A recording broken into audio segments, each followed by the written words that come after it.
यही वजह जो बिहार में शूटिंग उस तरीके से नहीं हो रही है, सब्सिडी का भी कई तरह का दिक्कत आता है। कहीं मैं आपको सुन रही थी जहाँ पे आप बोले थे कि आधार कार्ड में जितने लोग हैं अपना बदलवा रहे हैं, वो क्या? हाँ, वो एक्चुअली देखिए होता क्या है कि जिस हिसाब से थिएटर है और एक बात आपसे बोलना चाहता हूँ, माननीय हमारे मुख्यमंत्री योगी आदित्यनाथ बाबा गरीब इस बात को सुनेंगे तो प्लीज आप बात करिए। सिर्फ सब्सिडी मिल जाने से हमारे भोजपुरी का विकास नहीं होगा।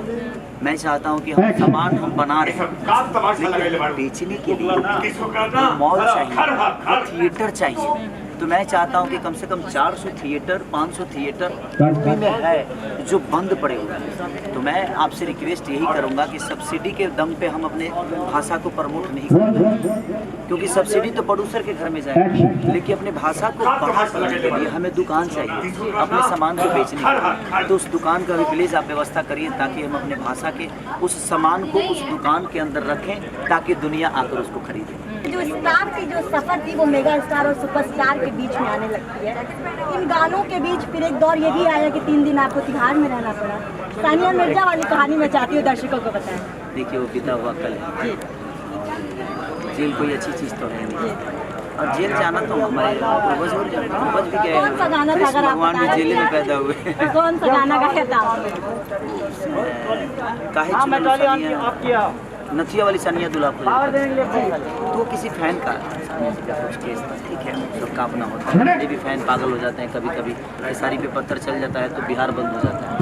तो वो उनकी दीवानगी है। अगर कोई किसी के लिए दीवाना है तो आप उसको रोक नहीं सकते, बेटा बंद करो, पंखा थोड़ा छोड़ देना, बाजार नहीं कर सकते। सबके अपने आपके भी चाहने वाले हजारों करोड़ों में लाखों में होंगे, मेरे भी चाहने वाले हैं। तो ये उनका अस्तित्व है कि बेचारे क्या सोचते हैं, और उनकी चाहत को हम रोक नहीं सकते। आपके चाहने वाले मुझे भी गाली देंगे तो बुरे कैसे हैं? वो जिसको प्यार करते हैं उसको करते हैं ना भाई।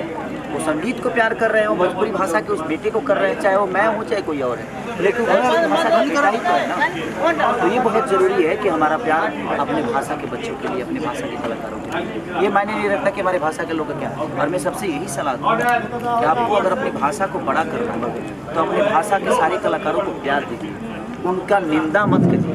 करना है तो उनके मुंह पे आके करिए, ऐसा नहीं कि सोशल साइट पे आप अपने भोजपुरी की भाषा को अश्लील बता दीजिए। अगर आप एक बोलोगे तो बाहर के लोग उसको बुरा बोलते हैं कि हाँ भोजपुरी अश्लील से शुरू होती है। तो हमें विचारधारा उस पर रखना है कि जो अच्छी चीज़ आती है उसको प्रमोट करना है, जो अश्लील आती है उस पर बात ही नहीं करना। अगर हम बात नहीं करेंगे तो 10 लोग उसको नहीं सुनेंगे। इसीलिए बेहतर यही कि हम अपने भाषा की गरिमा को बढ़ा करें, ये नहीं कि हम उसकी निंदा करें। बिहार का आपने जिक्र किया है तो एक सवाल मुझे कर सकता है, इस तरीके से कैसी चीज़ों को हैंडल करते जब इतना बड़ा चैलेंज? नहीं, देखिए कहने के लिए तो कुछ भी कहा जा सकता है कि दुनिया मुझे क्या बोलती है, लेकिन मैं अगर उनकी बातों को सुनूं तो मुझे लगता है कि मैं काम नहीं करता। मैं सुनने के लिए पैदा नहीं हुआ, सुनाने के लिए पैदा हुआ। तो मुझे सुनने की ज़रूरत ही नहीं है, वो मुझे ज़्यादा से ज़्यादा सुना सकते हैं। मैं यही बोलता हूँ सबको कि भाई अगर मेरे पीछे आप जिनको देखिए कुछ होता क्या है कि भोजपुरी इंडस्ट्री की एक प्रॉब्लम है कि उनको बड़ा बनना होता है ना तो सिर्फ खेसारी को उनको खेसारी को गलत बोल देना है, खेसारी को कुछ बोल देना है। मुझे खुशी होती है यार कि कम से कम मैं उस लायक हूँ ना कि मेरा नाम लेकर वो बड़ा हो जाता है। तो कहीं ना कहीं लोगों का प्यार खेसारी को मिलता है, और खेसारी को कोई अगर कुछ बोल देता है तो बोलने वाले 4, 5, 10 लोग ही, लेकिन मुझे प्यार करने वाले अरबों में लोग, करोड़ों में। तो मैं उन करोड़ों फैन के या करोड़ों प्यार करने वालों की चाहत की काम करूँ कि उन 10 लोगों के पीछे अपना ऊर्जा बर्बाद करूँ। तो मेरी कोशिश ये रहती है कि मैं उन करोड़ों के लिए काम करूँ, उन 10 लोगों के लिए नहीं जो मुझे नीचे गिराकर और अपना अस्तित्व बनाना चाहते हैं। तो मुझे नीचे गिराने के लिए बहुत ताकत इसकी जरूरत आएगी, क्योंकि आपको उतना मेहनत करना पड़ेगा। आप मेहनत करके मुझे पीछे कर दो, किसी के 2 गाली दे देने से मैं पीछे थोड़ी होता है, क्योंकि लोगों को एंटरटेन चाहिए, लोगों को काम चाहिए, लोगों को सिनेमा चाहिए, लोगों को भोजपुरी के लिए कौन बेहतर काम कर रहा है उसके विषय पे बात करना है। लेकिन उनको लगता है कि नहीं 2-4 बात अभद्र बोल देंगे या हम खेसारी को नीचा दिखा देंगे अपनी जुबान से, तो उससे मैं नीचा थोड़ी होने वाला हूँ। वो अगर 5 बात अगर मेरे लिए नीचा करते हैं तो मुझे लगता है कि 15 काम तो मेरा चढ़ जाता है उनको, तो कहाँ दाबोगे। तो मेरा कहना है कि हर आदमी को आगे आने के लिए मेहनत करने की ज़रूरत है, और मेहनत करके जो आता है वो टिकता है, और जो मेहनत नहीं करता है उसके लिए हर वो चीज़ें अधूरी हो जाती है। अच्छा खेसारी जी, आप स्टार तो हमेशा से पिक्चर आ रही है, किसी का अनाउंसमेंट आ रहा है, अगर किसी की व्यूज जो है वो करोड़ों में जा रहे हैं तो वो सिर्फ एक नाम है, वो खेसारी लाल यादव। इसके साथ प्रतिद्वंदी भी बहुत आते हैं साथ, उनको कैसे हैंडल ही नहीं है जी, हम मान लेते हैं इसलिए प्रतिबंधी है, वो हमारी ताकत है, हम नहीं रहेंगे तो मैं कमजोर हो जाऊंगा। मेरे कहने का मतलब है कि तुम सही हूँ या क्या हूँ, मैं इंसान हूँ, तो मेरा प्रतिद्वंदी मेरे सामने नहीं रहेगा तो मैं तो कमजोर हो जाऊंगा ना, मैं लड़ूंगा किससे। आप चाहते हैं कंपटीशन रहे? बिल्कुल मैं चाहता हूँ, और मेरी कंपटीशन किसी से है भी नहीं, मैं खुद से लड़ता हूँ। मुझे लड़ने के लिए कोई आदमी नहीं चाहिए, मैं खुद से लड़ता हूँ। मैं अपने जीवन में मैं दुनिया से प्यार करता हूँ, खुद से नहीं। मैं अपने आप को जलाता हूँ ताकि मैं हर हथियार का रूप ले सकूं। और कोशिश हमारी, और जहाँ तक अक्षय कुमार जी की बात है, तो अक्षय कुमार जी सिंगर तो है नहीं, वो तो सिर्फ एक्टर है।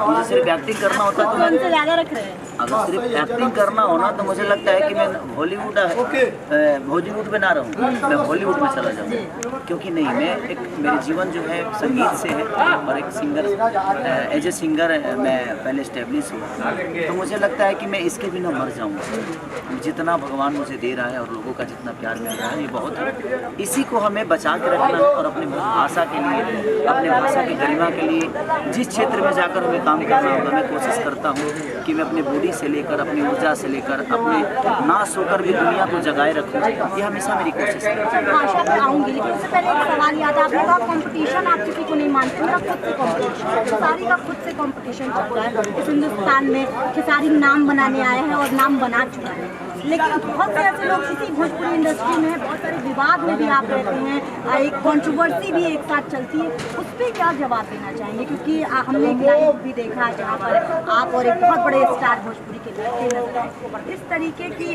चीज़ें में स्टारडम किस तरीके से हाथ देता है।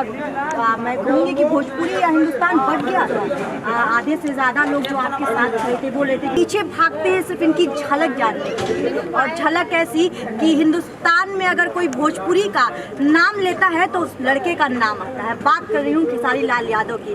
सर बहुत स्वागत है आपका हिंदुस्तान। Thank you. इस चैनल के देखने वाले जितने भी श्रोता हैं सबको मेरी तरफ से दिल से प्रणाम, और दीपावली और छठ की आप सबको ढेर सारी शुभकामनाएं।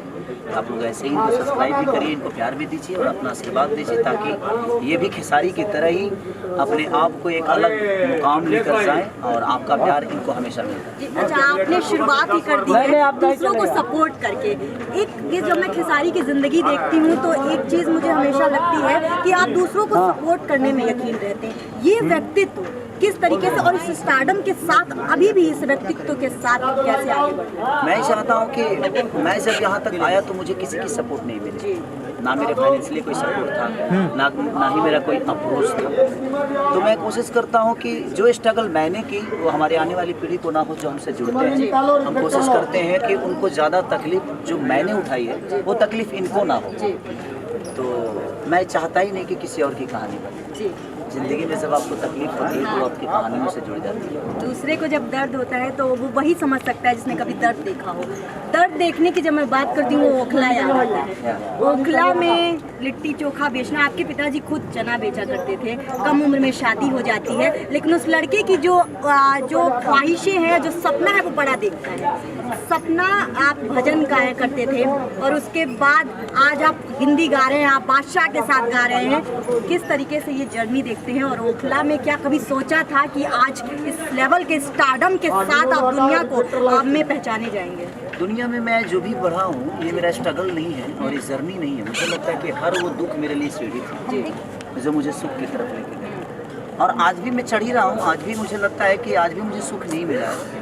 मैं 24 घंटे में 2 घंटे सोता हूँ या 2.5 घंटे या 3 घंटे, उससे ज़्यादा मैं सोता नहीं। मैं महीने के कम से कम 20 गाने गाता हूँ, और 20 गाना गाने के लिए भी टाइम चाहिए, शूटिंग के लिए भी टाइम चाहिए, उसको प्रमोट करने के लिए, लिखने के लिए, हर वो चीज़ करने के लिए टाइम की ज़रूरत होती है। उसके बावजूद भी सोचिए कि मैं कितना टाइम निकालता हूँ कि महीने के एक सिनेमा भी कर लेता हूँ, सिनेमा का भी गाने गा देता हूँ, 20 एल्बम भी गा देता हूँ। बाकी शो हैं, अपने घर का काम है, अपने माँ बाप, अपनी फैमिली, पूरी समाज, हर आदमी को लेकर चलना बहुत कठिन काम होता है। लेकिन मुझे लगता है कि अगर आप दुनिया को समझते हो तो दुनिया में समझाने की किसी को कोई ज़रूरत नहीं। आप दुनिया को समझ लीजिए, दुनिया आपको अपने आप से आपने कहा